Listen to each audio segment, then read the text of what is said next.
Jordon, a bit of a sickener at the end there, but a performance to be proud of for the boys. Yeah, absolutely. You said it there. I think pride in that, because for 85-90% of that game, I thought we were outstanding. We really took the game to them. We had real energy, real desire, and really dominated a lot of it.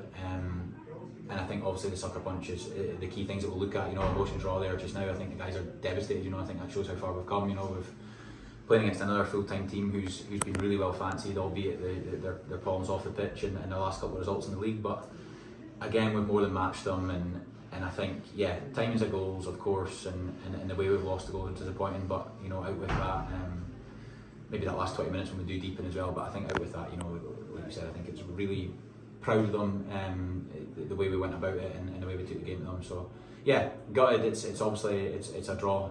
It's not the 3 points we were after. We always want the 3 points, especially here. But loads and loads of positives, and I think where it leaves us, I think we probably feel a bit hard done by not to have 3 points on the back of the Montrose game as well. We're probably just a bit short. I think we'd have won today, probably right where we want to be, so it just leaves us slightly feeling that kind of bad taste of not taking that 3 points. But look, we'll use it, we'll analyse it, like I said, on Wednesday, and we'll look into what we can do better. I think when you consider the fact we're up against full-time opposition yet again, how much control we had, especially in that first half. Some of the football was brilliant. I think we were probably robbed of a goal of the season there with that bit of interplay with Max and Kame, and then we do get the goal.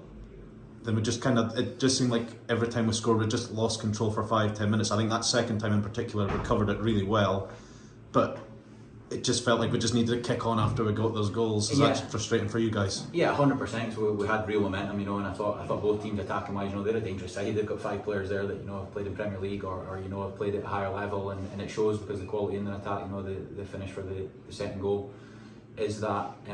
But yeah, the momentum, I think, especially starting that second half when Cammy gets the goal. I think he had 2 shots just before that.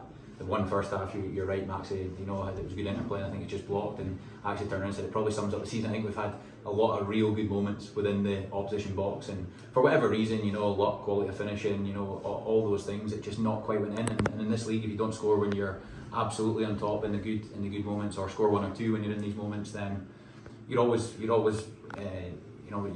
of what can come from opposition. They're chasing the game late, but I think second half there, when we do get the second one, I think Andy and Adam both are struggling, so we need to make that stoppage, which maybe just disjoints a bit, the momentum we had. But yeah, no, I thought there was a couple, more than a couple of outstanding performances, individually as well. I think Adam again, coming with it right back. I think first half was absolutely brilliant. Obviously he gets caught with a goal at the back post, but there's things we can prevent before that. But he's played right back for 4 weeks. It's gonna happen. But and I thought Shanks hasn't trained all week, and he done a fitness test this morning. I thought he put himself about absolutely everywhere, and he's unlucky that one doesn't drop under the bar. The one he's had. So yeah, loads of positives. But yeah, just that feeling of frustration that we haven't been able to quite see it out.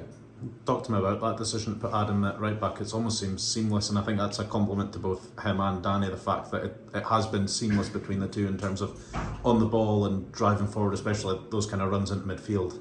Definitely, I think he's so comfortable, and we've done it with kind of Aaron Smith pre-season as well. I think you get a lot of the ball in right back areas, especially if you're a midfielder, like Adam is. He's so comfortable on the ball, and there's a lot of competition for places in there, as well as right back, but there was no opportunity there at Spartans. I think David obviously been sick at the weekend and never made the Tuesday, and it was a kind of choice between him and Jack, but Jack Brown had affected the games going the other way. So look, Adams came in there, and it just shows you how quick football can change, because he's obviously been waiting his turn, and he's absolutely taken it. And today, I think it's no surprise he's pulled up a wee bit, because he's played 4 games in a short period of time. So, but yeah, to play at that level against that level of opposition is a great positive, and it gives us great competition for places, especially in that area. Good to have another full week of training last week going into this, and this following week when we've got a really tough visit to league leader Stennismere. Yeah, Stenny keep doing it. We know them obviously pretty well from the season. They were in League 2 together, and then we've had a look at them pre-season as well, or in the Cup, sorry. And they're always a solid unit. Gary's got them really, really well drilled, and they're obviously doing something right. They're in the top of this really competitive division again, but. Yeah, the full week's key to us. We've said it all along. We have our individual sessions, and we have a real good togetherness on a Wednesday, and it allows us to prepare for these games. Look, away from something that's of course on our mind, but I think we performance-wise, you know, the only one that we kind of really been disappointed, of course, you know, the Cali and the Queen of Cycling was probably the only one that was really the disappointment. But since then, we've kind of put decent performances together. So we need to keep working on that and looking at this away games. But like you say, it doesn't come any tougher really than going to the top of the league in Steny. It is of course a part-time team, which is the ones we've got to compete with the most. But I think that's the arena we put ourselves in, is that we're, you know, competing against full-time teams probably every second week. I think another positive spin to put on today as well is that marks 10 months since we've lost at Balmore in the league. How key has that been to your success last year and for the solid start that we've had this year? Massive, because I think you know, we really do put a pride in the importance on home performances. I think it was, like you say, it helped us a lot to get over the line last year. You know, we did make it a fortress as such, and we've started League One in that same manner. You know, with a bit of a different, you know, we've probably kept less clean sheets but scored more goals. And again today is just, you want it to be a victory, of course, but I think the quality of opposition when you sometimes are punished for not putting games, you know, quite away when you can. But yeah, home form's been key, crowds have been good, support's been good, and I think everyone can see it's enjoyable. You know, maybe not so enjoyable when you're trying to watch and manage it for 90 minutes in the heat of the moment, but when you take a step back, I think, you know, everyone, you know, the comments are really positive on the way we play and the way we want to try and play, and I think that's seen by the attacking moments today. You know, we've had so many nearly moments, and we're confident that we breaks that, you know, we're maybe just not quite getting, whether it's, like I say, quality, luck, whatever you want to put it down to, in that final third. It will come, and we need to, you know, replicate these ones, you know, away from home, which is going to be key to putting runs together in this league. Jordon, a well-deserved man of the match for Steely today at the back. He's not been here very long, but how impressed have you been with how he's stamped his place in that back line in the squad?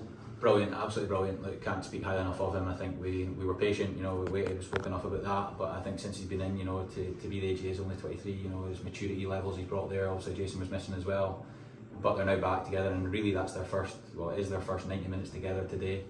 And I think, touch wood, that, you know, they both stay fit, and that's something we can really build on, because it does give us a solid base. I think the communication levels, the levels he's played at, it just gave us a breath of fresh air there. And obviously we've not got as many clean sheets as we want, but that's definitely something that Steely helps bring mentality wise, and he fits in with the group really well. You know, he does. He you know, he knew a few of the boys, and it's just about building that consistency between them now, and making sure that his levels, he's another one who wants to, you know, go and kick on and take this club up as far as we can, and take himself up. So no, that only bodes well, and it's good to, like I say, get him and Jason in the same team, as well as Jack Newman obviously playing with the two of them for the first time. So no, he's been really good. I thought there was a few contenders today, but Steely is, yeah, he puts his body on the line.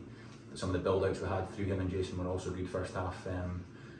You know, we work on that a lot. So yeah, again, he is another positive.